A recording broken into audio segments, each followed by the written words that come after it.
Hello, YouTube land. My name is Teresa Hernandez, and I'm doing this Ancestry DNA results reveal for people of Puerto Rican descent.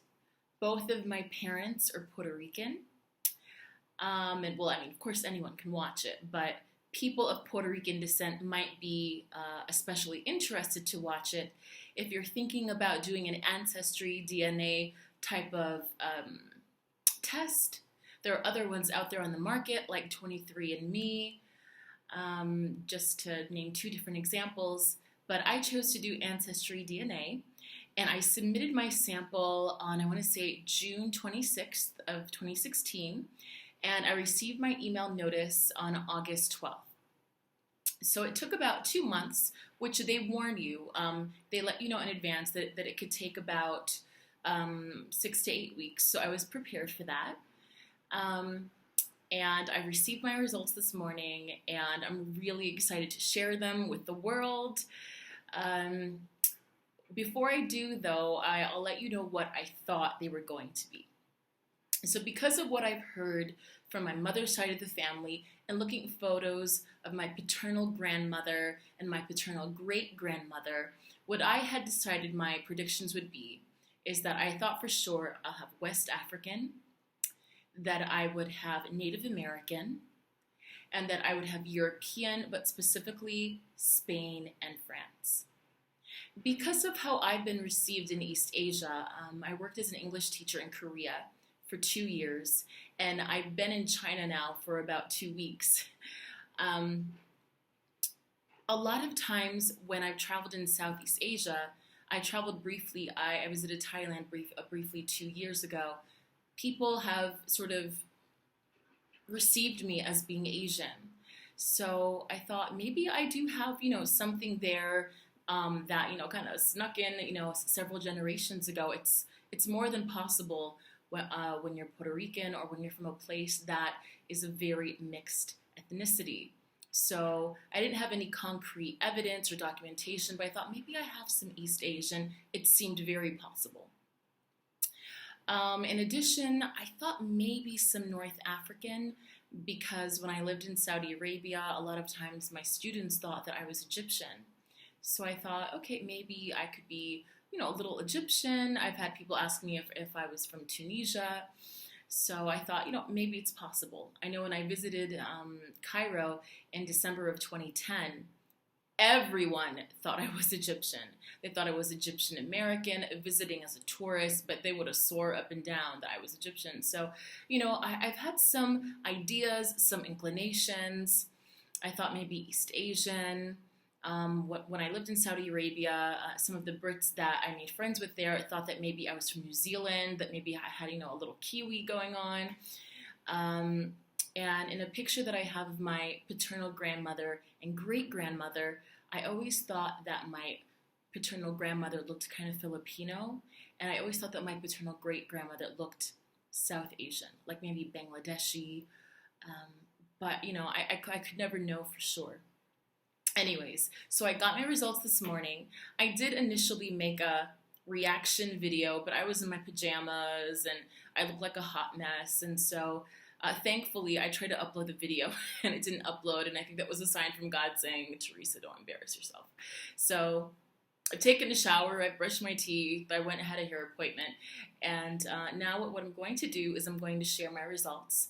And I hope that after watching them, someone who sees them can be inspired to want to find out about their roots. Because I know that I've been wanting to find out about my roots since I was a child, ever since I watched Alex Haley's The Roots. I was completely fascinated by the story of Kunta Kinte and about that journey to go back to Africa and claim his history, which is something that those of us of African descent have had robbed from us. So, I've always known that I've had some black somewhere, but I don't know what percentage and exactly where it would be from. So anyways, I've given you, I think, a sufficient amount of background information, and by now you're probably like, would you just get to the point? So I'm going to go ahead and get to the point. Okay, this is my breakdown. For African ancestry, I am 30% African. Of that 30% African, I am 9% Cameroon Congo. I am 7% Nigerian. I am 6% Mali, 3% Africa North, which is Tunisia, Morocco, Egypt, Algeria. I'm 2% Ivory Coast, Ghana, 1% Benin, Togo, 1% Africa South Central hunter-gatherers, and less than 1% Africa Southeastern Bantu. And what I really find fascinating about the African portion of my history, of my ancestry, is that when I look at the map, I'm going to see if I can show it to you here a little bit. Bear with me, sorry, I'm trying to handle this technology. If you can kind of see that there, and I guess it might look backwards to you, but that's okay. Typically, people who live in North America that are of African ancestry typically have West Africa because of the slave trade. Some Latinos that I know that have posted their AncestryDNA results on places like YouTube have had some North African, maybe 5%, 10%, 3%, whatever. So some MENA region representation. But usually most people that are alive today that live in North America almost exclusively have West African heritage. So for me, when I look at my map, I have not only West African, which I expected, but I also have South African and South Central African and East African. And I've been told by looking at different DNA results and trying to do a little research about it before I got my own results, that having both East and West African is quite rare. So, I mean, I feel kind of special in that way, but what I should tell you is that last spring I had the opportunity to do volunteer work in East Africa. I was in Tanzania for 3 months, and while I was there, I was living in a very rural community, a small town called Manduli, which is about 2 hours away from Arusha, which is a city in northern Tanzania. And I remember we had an opportunity to do a boma visit. The bomas are the mud thatch huts where our students lived. Our students were Maasai. And I had a chance to meet one of the chiefs there. And when he met me, he said, "Are you sure you're not African? Because you have this face, you have these features." And I thought, I know I am, I just can't tell you specifically where that is from, because I'd never really researched or even thought that I had serious options to research it apart from doing a DNA sample.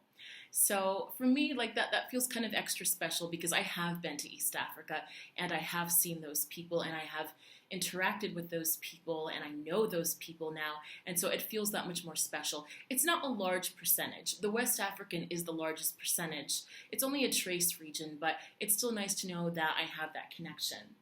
I was also really surprised by the South African part, but not entirely surprised because I've made friends from South Africa that say, "Oh, you look like a colored girl from Cape Town." Now, for those of you who don't know, colored in South Africa does not mean the same thing as colored in American. It doesn't have the same connotation as 1950s America. Colored, to my understanding, just means biracial. So to them, it's "Oh, I thought you were a colored girl from South Africa." And I thought, I could see that, but I've never been to South Africa, but I hope to go soon. So anyways, for me, what really struck me about this particular portion of my ancestry was the fact that I'm from all over Africa. And that makes me feel really special. I'm from North Africa, I'm from East Africa, I'm from West Africa, I'm from Central Africa, and I'm from South Africa. I am 100% of my 30% African is from all over the continent, which I think is awesome. Okay, so now let's go to the other parts. So I said that I was 30% African according to my results, which means that there's still another 70% floating around there. So let's see what that is. The largest chunk, which I'm not surprised about, and this is true for most Boricuas that I've seen do their results is European. So my European percentage is actually a little bit lower than what I've seen some people do on YouTube. But according to my ancestry results, I'm 51% European. And of that 51%, it's broken down to 16% Iberian Peninsula, which is to say Spain. My last name is Hernandez, so that's not really a huge shock. But this is what did shock me. 15%, only one less percent, Italian Greece. I would have never thought I had any Italian in me. I just never thought that it was there. I was really surprised, but I find that to be very interesting. I know that growing up and taking voice lessons, I used to sing arias, and you kind of learn about a culture through its music. So I've always had like a little bit of connection with Italy in like my own artsy fartsy way. My first voice teacher was an Italian girl from Long Island. Her name was Angela Stefanini. She'd be like, "Oh my God, Teresa, like why are you so shy?" Like she was really fun. And she didn't really talk like that. I just can't do a Long Island accent. So anyways, the part of my European percentage that really shocked me the most was I am 12% Irish. I have no idea how that happened. Of course, it's not unknown, but the reason why I'm so surprised about the Irish percentage is that we've always thought that on my mother's side we were French. My mother's maiden name is Ducot. It's a French name. So I thought I was going to have like maybe 20% Spanish, maybe 25%, French. I have not even 1% trace regions of France.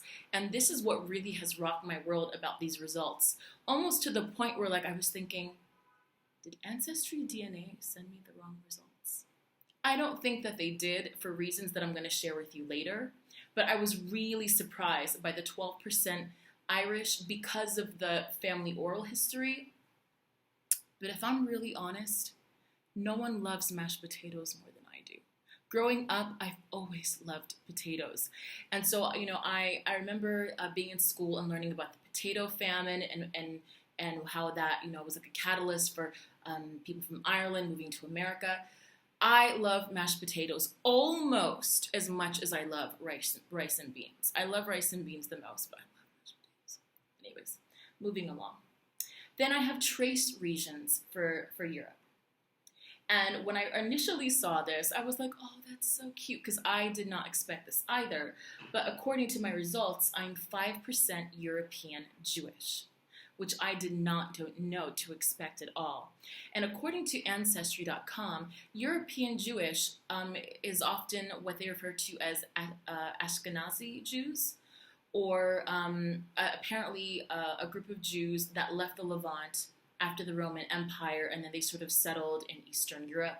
And Eastern Europe, according to the website, ranges anywhere from like Poland to what used to be Yugoslavia. It's that whole region there. Which is kind of, it's really interesting to me to know that is part of my heritage. Because, you hear about Jews living in Spain, for example. So I thought that if I were Jewish, there would be some sort of Jewish-Spanish connection. But according to the website, it's an Eastern European connection, which I would have not guessed for myself. Okay, and then I have 2% Scandinavia. Okay. I've seen other people have Scandinavia, and then I have less than 1% Great Britain.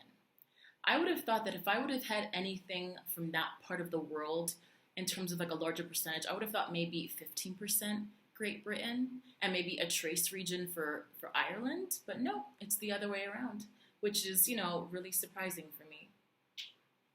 Okay, so that was the 51% European.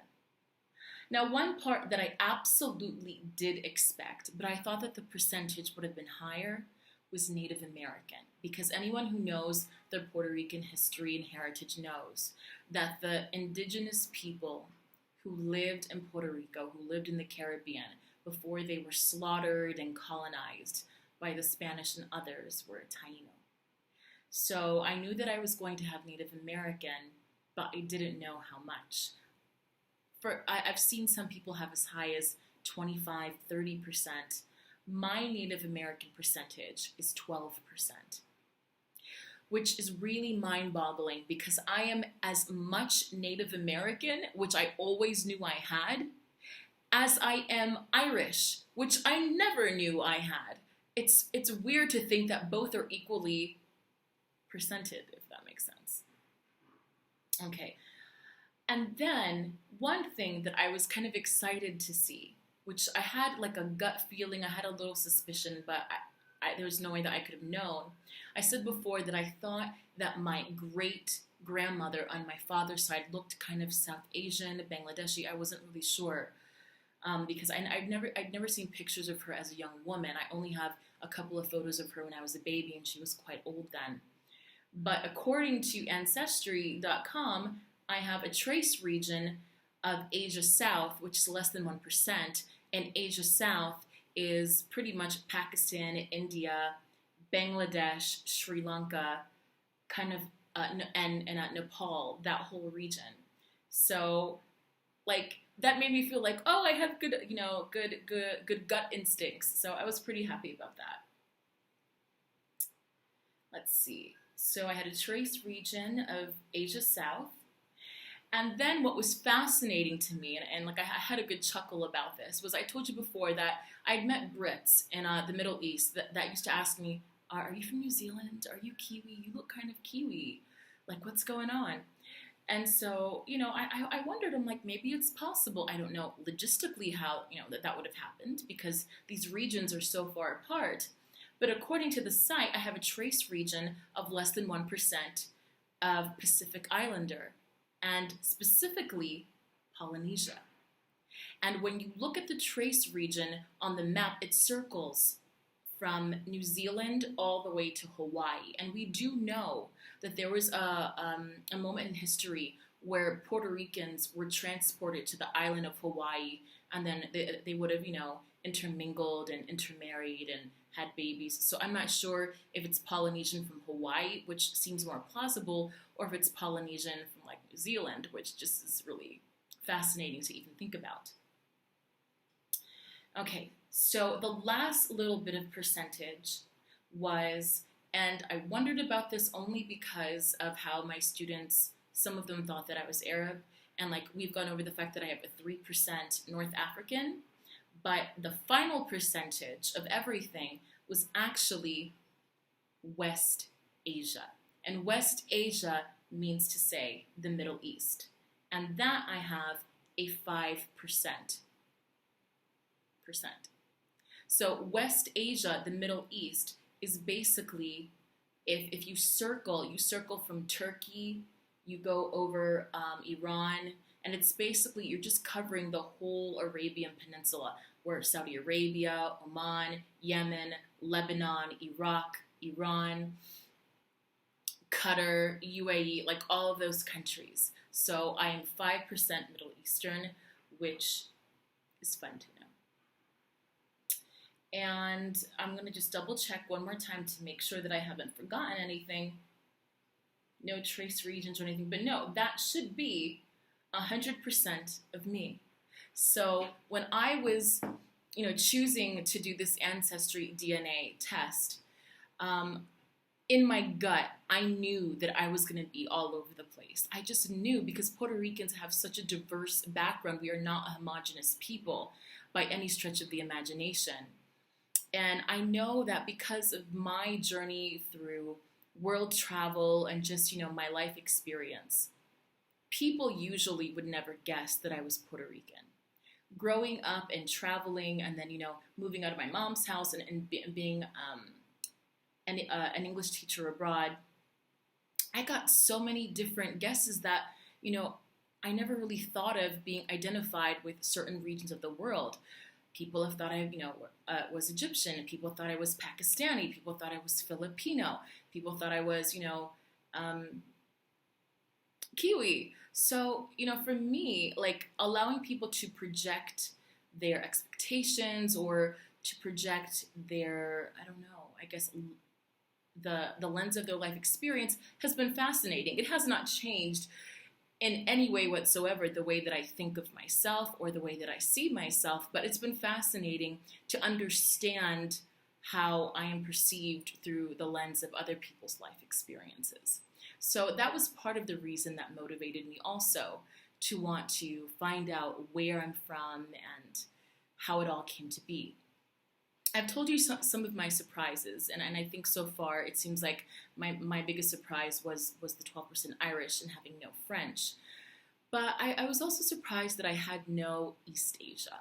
I really thought that I could have had 5 or 10% East Asia, which would have been, China, Korea, Japan, Mongolia, or even like Southeast Asia, like, the Philippines, because I always thought that my grandmother looked really Filipina. Or Thai. When I went to Bangkok, people thought that that I was Thai. So I'm really surprised I don't have any East Asian or Southeast Asian. But I just think it's fascinating that when I look at my world map and like I see all of the regions that have helped to make me a human being, almost the entire world came together to make that happen. So it's a really humbling but fascinating experience to be educated about my roots in this way. I may never know their names, their faces, their occupations, or the struggles that they had to go through slavery, through displacement, through famine, through illness. But I have so much gratitude that my ancestors survived. I am the product of people who survived. And I get to live on this planet today because of people that did not quit. So, if you are someone that is thinking about doing some sort of a DNA find your roots type of inquiry, if you're interested in having that journey, I did use AncestryDNA. There are other companies out there. I'm considering doing 23andMe next year. And the reason why I say next year and not in 2 weeks is because right now I'm living in China, and getting a new kit in the mail will be like a huge hassle, and it'll be expensive. But when I'm stateside next summer, I'm thinking about doing 23andMe because they go into like your medical predispositions for like illnesses. They can give you a more three-dimensional, composite sketch about your medical history and things of that nature. I don't look for the nationality, ethnic information to be any different. I look for that to be the same because the science is basically the same. But I think that it would be interesting to get more information. 23andMe is about $100 more than AncestryDNA. I paid $99 for my kit, and I believe that 23andMe is $199, but you do get more information. So I'm considering doing that for next year just to see what sort of medical info that would reveal.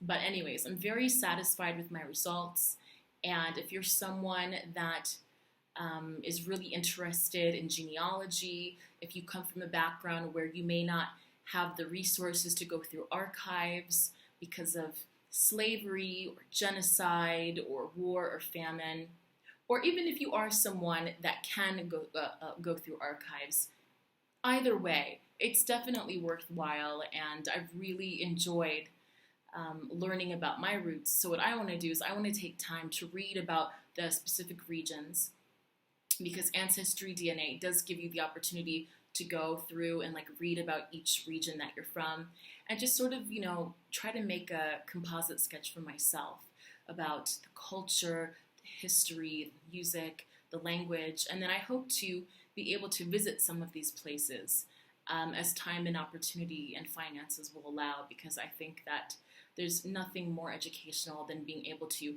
travel and touch and see something for yourself. So anyways, my name is Teresa, and these are my AncestryDNA results, and I hope that they've inspired you to want to find your roots. Goodbye.